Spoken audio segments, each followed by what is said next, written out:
Mr. President, today I rise to talk about a critically important position in the Trump administration cabinet, the administrator of the Environmental Protection Agency.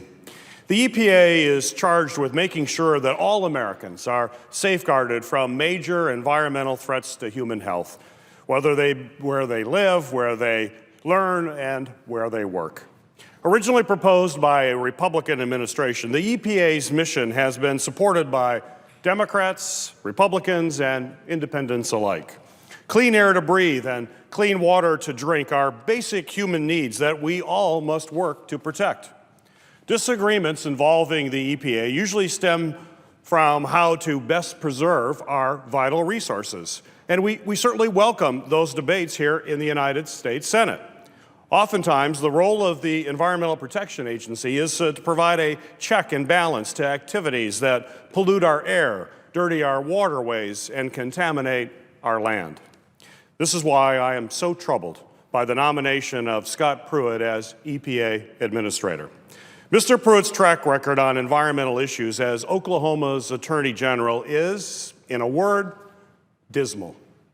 And I'm particularly concerned about the influence of the fossil fuel industry over Mr. Pruitt's decisions and actions.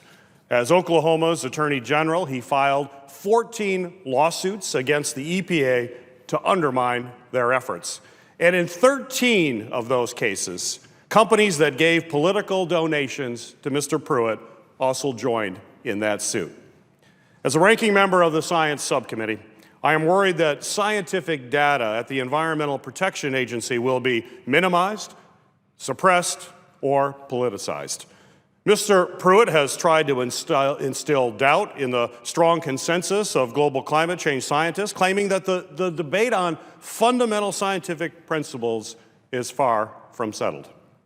If his confirmation goes through, I am concerned that the work of EPA scientists may be edited, twisted, or buried to protect special interest and prevent necessary action. Many Michiganders are rightfully afraid that Mr. Pruitt will not enforce our bedrock environmental laws like the Clean Water Act and the Clean Air Act. We have seen him fight against these very laws from his current position.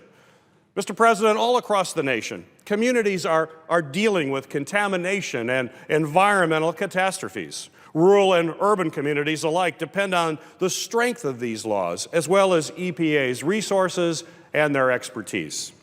For example, the people of Flint, Michigan, are still suffering through the devastating effects of a catastrophic drinking water crisis. The Environmental Protection Agency is heavily involved to make sure that the drinking water in Flint will be safe and that National Safe Drinking Water Act rules will be updated. I am very concerned that the EPA will ignore the lessons learned after the Flint water crisis under Administrator Pruitt. And Flint is not the only community facing a water quality crisis. For example, Monroe County, which gets its water from Lake Erie, has seen its drinking water affected because of toxins in western Lake Erie. Algae blooms, a result of runoff pollution, have made their way into drinking water intakes. Harmful algal blooms are the problem that scientists say will only get worse as we see higher temperatures and more precipitation in the future. In addition to providing safe drinking water, I'm concerned that enforcement of clean air policies would be weakened. Keeping our air clean isn't just about climate change. It's about keeping pollutants out of the lungs of our children.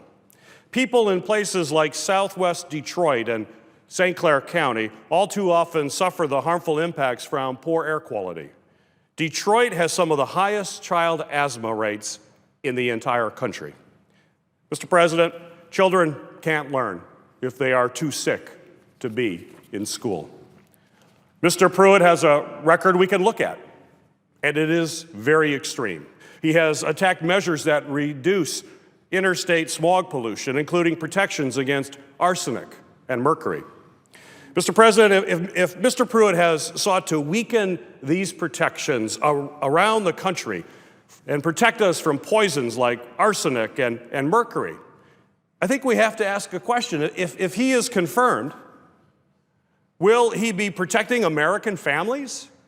Or will he be protecting the bottom line of multinational corporations? To those that welcome Mr. Pruitt's approach of attacking the EPA, I would say that strengthening our economy and our environment are not mutually exclusive. In fact, each effort depends on the success of the other. We must protect our natural resources so that future generations will be able to sustainably use them. Businesses can only attract top talent and jobs to the United States if we have clean places to live and to work, and if we have a healthy workforce. Sick days brought on by environmental toxins hurt small businesses, and environmental catastrophes can decimate a lifetime's worth of equity built up by homeowners. Smart, effective protections can be good not just for our physical health, but for our economic health as well. Previous EPA nominees from both parties have understood these basic principles. What separates Mr. Pruitt from past EPA nominees is his contempt for the mission of the Environmental Protection Agency and his disregard for the science that provides the very foundation for the agency's actions. Mr. President, just as I would not vote to confirm a fox to guard a henhouse, I will not vote to confirm Mr. Pruitt to safeguard our nation's environment. I urge my colleagues to join me to oppose Mr. Pruitt's nomination.